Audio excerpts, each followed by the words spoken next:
Good day, everyone.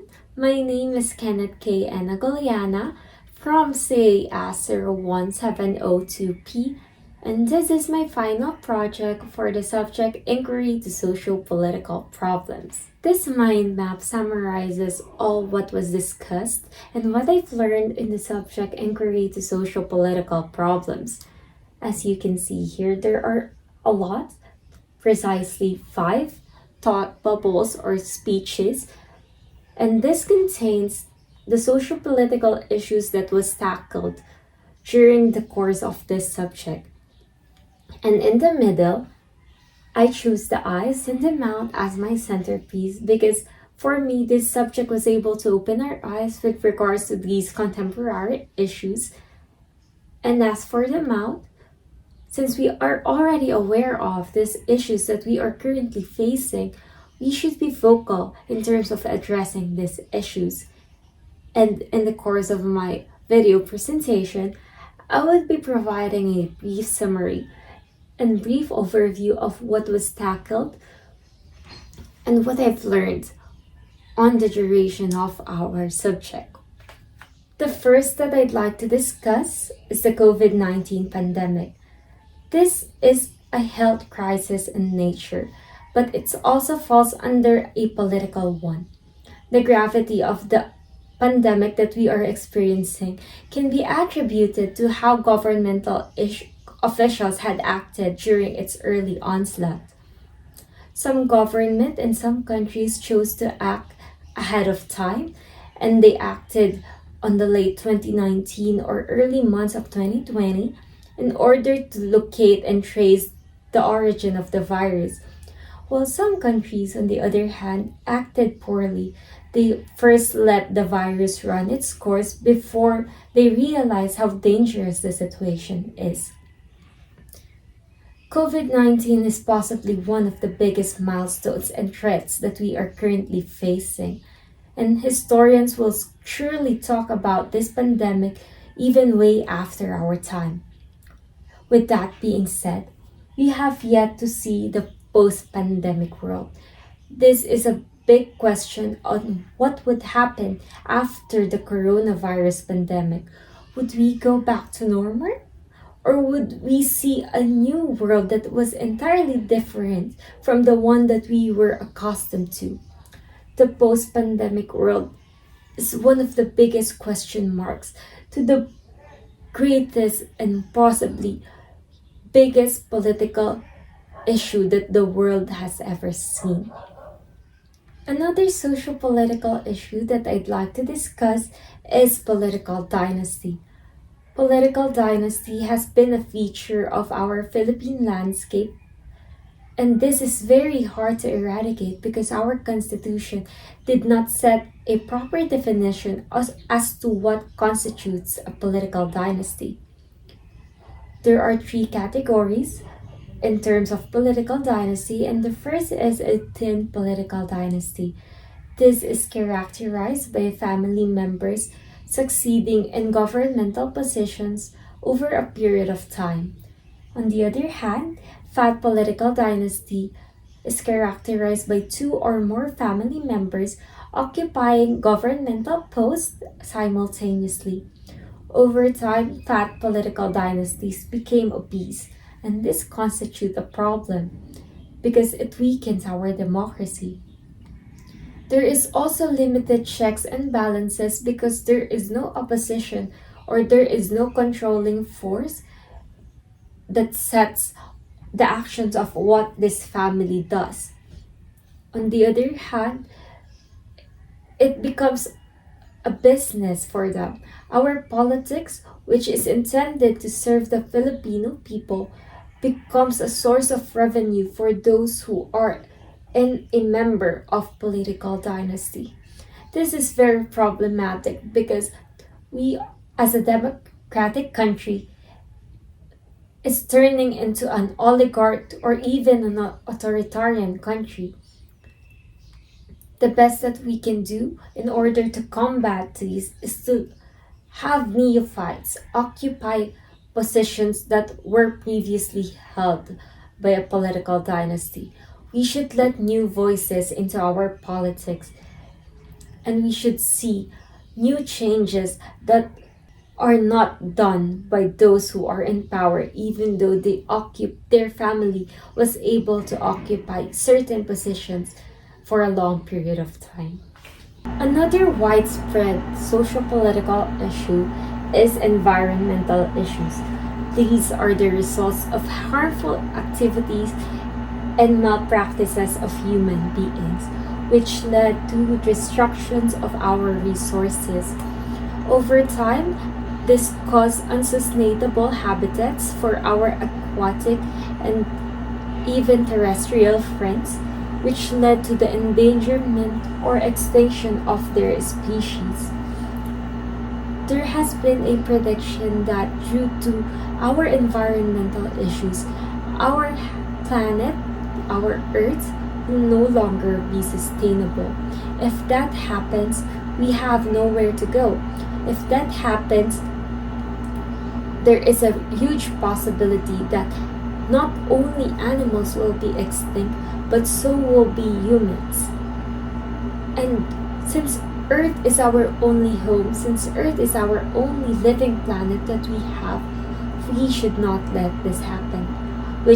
We should spark to action as to how we can prevent environmental issues from continuing.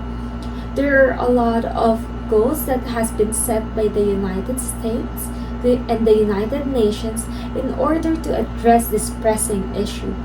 And we should do our part in order to adhere those goals. Little by little, we can save, hopefully, our planet. The next socio-political issue that I'd like to focus on is military intervention. There are two countries who mainly operationalize military intervention, particularly America and China. Although these countries claim that they are doing this in the place of good, and they claim that they are also doing military intervention for peacekeeping operations, this is very problematic because it removes what external sovereignty and independence stands for. After its post-1949 period, China has done two main military interventions in the past, particularly their invasion of Vietnam and counter-piracy patrols. America, on the other hand, claimed to be acting on behalf of the United Nations in order to do non-war missions and peacekeeping operations. As I've mentioned earlier, both countries think that they are doing this for a utilitarian standpoint.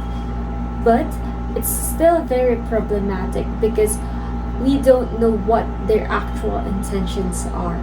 We don't know that if this is actually for peace, or are they building up into something greater or something even bigger than their need to be the top or the most dominant country in our world.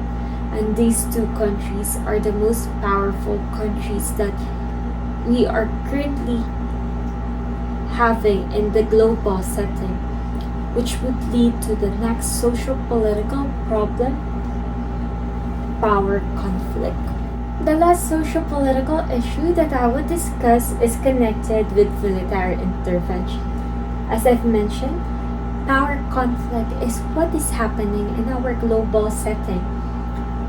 There are a lot of countries who want to topple the United States and replace it as our own hegemon. On the other hand, China is starting to wake up and let the world feel its power. Therefore, it causes a strain in the international setting. There becomes a tension and brought about the competition by power and worldwide dominance. There are two displays of power that are being done by these countries, namely deterrence and compellence. Compellence is defined as the act of a country forcing another state to do its own will through coercion or threats. Deterrence, on the other hand, is instilling fear towards a country which causes them to doubt or to have this have personal fear on the decisions that they are implementing in their country. This presents a problem because due to the power conflict that we currently have, we are experiencing a multitude of tensions, and we are not experiencing the independence and the external sovereignty that a country should have, which was outlined after the end of the Second World War. And this is also dangerous because it leads to a question of what would happen, what would power conflict transpire to? Would this lead another war? Or would it lead to another shift in the global setting that we know as of the moment? Would China be the global hegemon? Or would still US remain its position? That remains a question, and possibly one of the most trivial aspects of our social-political problems that we have. To conclude, what I've enumerated earlier was only a brief summary of the lessons and what I've learned in the subject inquiry to social-political science. Like I've mentioned, this subject was able to open my eyes and hopefully the eyes of my fellow classmates as well to what social-political issues that we are currently facing nowadays. And since we are already aware of and enlightened of these issues and its consequences thereof, we should be vocal with regards to addressing these issues. As a political science students, we should not only learn the mechanisms and the systems of our government. I believe that it's also a prerequisite to have concern to our fellow countrymen in order to address the pressing problems that we are currently experiencing in our political systems. Thus, we should be vocal and we should know how to project our own voices in order to address these issues that we are currently facing.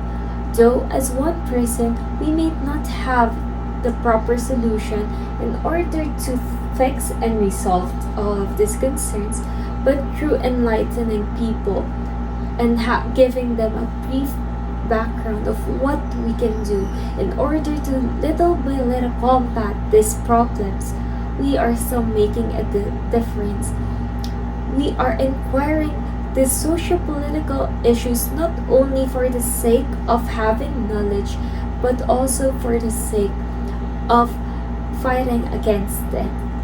And with that being said, once again, I am Kennette Kye N Agullana from CAS 01702P, and this is my presentation.